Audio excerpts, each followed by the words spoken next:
but I played it like so long ago. I have to say I don't even remember. Oh right. So I played Conflux a lot. Conflux was super broken. So. Okay. All right. You picked the top tier. You were course, smart. of You were smart course. about it. I just play whatever, man. Talking about playing whatever. Right now we got Glutonny just rolling over this group. Let's see if iRefuse can, put a stop to Glutonny's dominance. And so far, Glutonny's rushdown, not something that we've seen so far, really. But now it looks like he's in the mood to just kind of get out there and beat his opponent up. And so far, it's working out quite well. Right, uses the corkscrew to get out of that shield. Great option there. Tacks on a lot of damage to Elytra to get back to the stage, but yeah, Glutonny seems prepared. Right. The bike just covering the upbeat to center stage, and no iron this entire sequence for iRefuse, and now he doesn't have a minecart to recover. He has to upbeat, is very vulnerable to the down air, but Glutonny is not gonna find it. Glutonny is gonna do the pressure, and this might as well have been a 0-2 death. Oh my lord, Glutonny is not pulling any stops for our young player here. iRefuse gets some iron going, but still, Glutonny is on the offensive, and he's not done yet. Ooh, does get a nice conversion there. It's pretty unique to see an aggressive Glutonny after we've seen him play so patient and defensive for 2 sets in a row. But it looks like it works against Steve. Maybe this is the way that he has developed the matchup in his framework, right? It's like, against Steve, if I play patient and I try to bait him in, then he's gonna get his material. So instead, I gotta get out there. I gotta punch him, and he's punching him. And right there, he got the trade with the down air. But I think he will happily take that trade, given that Waft is just about to be fully charged. No, he already used his waft just earlier, so we still have some time to go for that one. But having 2 stocks gives him the option to just wait it out. If he had the waft there, that would have been curtains. But so far, yeah, iRefuse really getting no time to mine at all. That's crazy. Yeah. Just the pressure from Glutonny, and the dash attack just burst ranging through all of iRefuse's hitboxes. The precision by Glutonny just compensating for the large array or the large amount of hitboxes that iRefuse can throw out, right? So he's saying, hey, you can throw out 10 hitboxes in a second, but if I hit you during the tiny window during which there is no hitbox, then does it really matter? And at the end of the day, Glutonny finding a very, very solid win. And just like you said, he already used the waft. I was looking at the timer, I was like, hey, there's 2 minutes have passed. We're gonna see a waft soon, but he didn't even need it at the end there to close it out. Just very solidly holding on to advantage after advantage. And I haven't seen Wario forward air kill very often. Yeah. But you need to be very wary of where you are off stage, because Wario with his great aerial drift can suddenly get into your face even when you're off stage. So iRefuse has to change up some things in the way he's playing, because he probably didn't expect Glutonny to come blazing out of the game. Yeah. Blazing is the right term to describe Glutonny's gameplay right there. Just on fire. And iRefuse, like, the worst or the hardest thing about that is that it's very hard to find useful data in a situation like that, right?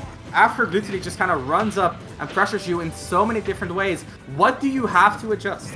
And figuring that out is a matter of simplification, right? So if you say, hey, if my game plan is always going to be reliant on these basic principles, then I will always know how to play around these basic concepts. But it looks like because iRefuse is so, like, his game plan is very much built around having so many different aspects, so many different tricks, so many different, checks, that there's no real, like, core gameplay loop that he can always rely on. And that's going to make it, from what I can see so far, even harder for him to adjust to Glutonny's aggression, because he's going to throw out those tricks regardless, instead of relying on kind of like that solid core that is very easy to kind of like build around and to adapt to. Right. The bike gets thrown around, even covers the high minecart there. Does dodge it with the Elytra, but the up air will clap him out of existence into space. Now, iRefuse looking a little bit better in this second game, but still he has a lot of catching up to do. For sure. I mean, the combos from Glutonny are making him pull ahead more and more. It's so hard to tech chase Steve. His animations are a little bit rough to get used to, but the command grab pressure, the landing aerial pressure, Glutonny just has so many different ways to apply pressure to iRefuse, even using like a full hop fast fall air dodge to approach his opponent in neutral. The lengths that Glutonny goes to to find basically a different avenue of approach are kind of insane at this point. Yeah. Minecart to get back to the middle of the stage. Look at the resource bar. It's so low. We haven't seen a single diamond tool, I think, this entire set. So that just speaks volumes. There it is, the diamond that he needed. But will he get the time to craft it? Yeah, that's the thing. And Glutonny did lose his stock there, so big break right there by iRefuse. Already looking a lot more solid. Oh. Getting some no impact landing up airs, but not quite enough to get a big combo. But looking at the percentages, this game is looking entirely different than game one. And one thing I want to point out, you were looking at the resources, and that is kind of the consequence of Lylat, right? On Lylat, you mine a lot less quickly, but you get a lot more iron, and you also get to your diamond a little bit quicker. So in that sense, he's saying, hey, I don't want the blocks, I want the iron. And I think that in and of itself is already a bit of adaptation, saying, hey, since I'm in disadvantage so often, I have more need for iron. Right, but he's still not using the diamond. He's waiting until his next stock, and I think that could be a mistake, because right now you are behind. And like you said earlier, Steve wants to be ahead, so his game plan gets a lot easier. Right now, it's looking rough. Oh, great fake out! That was so smart! Using the croft to bait Glutonny in, and then getting the roll in forward slash. Insane punish by iRefuse, just kind of out of nowhere as well. Finding some nice movement right here with the B reverse blocks. Almost gets the spike there. Would definitely, or probably not have killed, because Glutonny does have that waft. But very scary situation. And right now iRefuse, he's exposing the kings in the armor. He's in the lead. He's exposing the kings in the armor. It's going to be hard for Glutonny to find a solid hit with this type of lead. The down air double hit and the blocks blocking the bike as well. Glutonny, he's looking for a solid hit, but he's not finding it. Right, and the diamond is on deck. In the tool, in the backpack, gets the upside. Is that going to do it? No, it's not going to do it. Extremely close right there on the kill screen, but iRefuse, that just goes to show he's a little bit off, but the waft is on deck. He's not the only one with a big comeback tool. Just Wario's a little bit hard to see. Armor through the minecart, but it's not gonna hit. In fact, the up smash is gonna connect, and Glutonny drops his first game to iRefuse. He refuses to lose, and that's great news for iRefuse, because he needs every game he can get in this pool. Needs to get everything. Let's go to the MetaView moment right here, that final stock. And the minecart into the waft right just now. Oh, that was a nail biter to say for sure. For sure. So many touch and go moments in that game, right? We saw the waft super armoring through the minecart. We saw the command grab on Glutonny almost leading into the spike. So many, like I said, touch and go moments. And at the end of the day, iRefuse getting the better of Glutonny. Big statements and a huge sign of things to come for this up and coming player. Alright, so here's game number 3, and winning the second game has turned the set on its head. Right? At first we were saying, oh yeah, Glutonny is probably gonna take it, right? But this changes everything. This could really go either way. But once again, it's Glutonny on the offensive, really giving iRefuse no time to mine, and more importantly maybe, no Lylat this time around, because Glutonny got the counter pick. Exactly. I think we're not gonna see much more Lylat the rest of the set.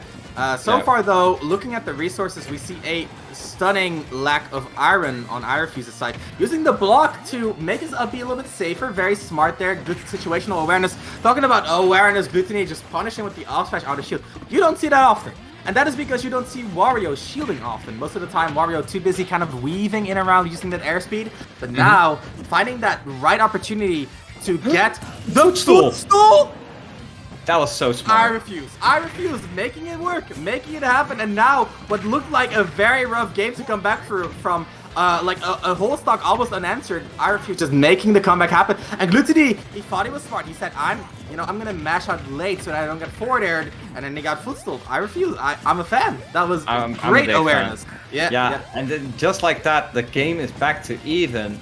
Now he does need to find some time to mine a little bit more, because he needs those tools. He needs the iron and he needs the diamond to get the KO. But that setup doesn't work because the bike was there, extending or like changing the interaction between the bike and the lava, which means you cannot air dodge out. That's probably what happened there. So iRefuse taking a little bit of damage from his self-incurred TNT, but It's not a big deal. He's still on the board. Look at that, the rising back hit nair, or the rising backwards nair out of shield into the back air. Very, very nice confirm. And looking at the percentages, the hidden TNT is the deadliest. In this situation, didn't go off there. Was kind of stuck in the middle of the block.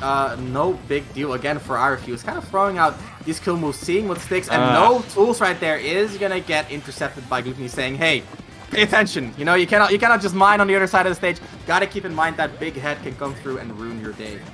Right, can't just let up against Glutonny. Need to respect him at all times. Tries to get him with the anvil, down smash, gets the second hit, great. Gets the minecart, command grab, and the spike. Yes, and now we're back down to a final stock, 0% on both sides. Really could go either way. Yeah, I mean, never mind. Okay, that conversion I've never seen before. Glutonny, what are you on? The bike to waft? Is that a true combo? That was crazy. That was crazy. I literally have never seen that before. Not true combo into waft. We're learning, Ramses. We're learning. Yeah, Glutonny is taking us to school. He's saying, sit down. And I mean, iRefuse, bringing it to a final stock situation, extremely strong against Glutonny. And I mean, at the end of the day, you know, when you're in a situation like that, the biggest factor is always going to be the waft. Right. So in that sense, I think he did like a pretty solid job avoiding the waft for the rest of the game. But then that final confirm, I mean, I've been watching Glutonny since 2009. I don't know about the setup. If I don't know about the setup, can you really expect iRefuse to know about the setup, right? So in that sense, there's always going to be that one trick that could change the tide of a set, and all you can do is say, hey, you know, I'll come back stronger next game. And that's what we're going to see. Zombie is going to be the pick from iRefuse. Let's see if this is going to be the point where he brings it to game 5, or is this going to be Glutonny closing out the pool with a 3-1 victory here. So no Lilat. I think that's a very important ban from Glutonny after that second game. Does get Town and City, which is on another pretty good Steve stage. But Glutonny using the platforms to extend his combos, of course, also a pretty good Wario stage. Yeah, big stages are amazing for Wario because he is so movement heavy. And especially like platform layouts like this, make it very easy for him to mix up, hey, where am I going to land? How am I going to use my drift? Especially because the bike gives him so much extra vertical room to play with. So far, we see, again, kind of a back and forth game, but iRefuse is nearing those KO percentage as well. Glutonny's still sitting relatively pretty at about 106 right now. iRefuse is going to have to find some sort of big hit, but Glutonny is the one who finds it. iRefuse overextending on that forward smash more than a little bit, way too much, and Glutonny making quick work of that. Like we saw in the previous sets that Glutonny's played, right? When he played a little bit more patiently, a little bit less pressure heavy like he's doing right now, a lot of his hits were baiting the opponent to commit and then punishing on reaction, and that's what he did right there, and that's going to be such a huge point for iRefuse to adapt to, right? Because the answer to that is to not commit as heavily, and that's exactly what he does. Waits for Glutonny to commit to that nair, and then punishes with his minecart, enhanced by that gold bar, by that gold resource. And yeah, that's such a huge deal for iRefuse, finding that stock early enough, because, you know, the later it gets, the harder it can get be to find kill setups as well. Right, the timer is on for iRefuse, so he needs to keep under pressure. But Glutonny used the half waft. I was starting to talk about the waft, but half waft will do it there. Great awareness by Glutonny. Talking about timers, Glutonny knows exactly when his waft will lead into a KO. A little bit unceremonious, but at the same time, you know, the silent killer, not quite unfamiliar for Glutonny. Always finding those wafts in situations where we just don't expect it. Yeah, and the Elytra back to the center of the stage, but Glutonny is just a little bit too quick, and will probably round off the set right here, right now. Doesn't quite get it. He's kind of playing a Dragon Ball Z fight all up by himself, right? Teleporting behind iRefuse, sending him the other way, just ping-ponging him around. iRefuse right now needs to make a play right now before it gets too far out of hand. He might get a play right here. Noble double jump for Gluto, but just kind of rides it dirty all the way to center stage. Makes sure that the bike is on deck, uses it to corner pressure, and then chases iRefuse when his options are limited. Just that cool, calm, calculated play that we're used to seeing from Glutonny, finally ending it with the clap, and Glutonny advancing as the #1 seed of his pool into the bracket tomorrow. Very well done. Really only dropping one singular game against iRefuse. Now, iRefuse has shown pretty great. Here's your MetaView moment. Yeah, if you missed out on the action, MetaView, of course, has you covered. Make sure to catch the best moments from Smash Bros. Tour right after they happen. You can do so on the web or MetaView app. Check the link, or check the chat for a link to the playlist. So, just had that MetaView moment. We're gonna see what we can do in terms of replays. For now, oh, there it is, there is the MetaView moment. Awesome, thank you so much. And look at that, we got this sequence at the end where you threw the bike up, limited the options, chase with the up air, and then using that bike for a little bit of extra mobility. Very cheeky by Glutonny. And right here, knew iRefuse had to make something happen, but Glutonny was oh so ready. Thank you so much, MetaView, for for that replay. And again, be sure to check the chat for a link to the playlist. Here we see the final standings for the pool. We got number 1, Glutonny 313030, just very clean. Number 2 is going to be Snormanda, definitely very deserved, if I do say so myself. Yeah. And then iRefuse, we can see, he got that 3rd place, did lose 2 sets, but was always fighting back, always making making his control known whenever he could. At the end of the day, a little bit off. And then Sintro taking a 4th place. Of course,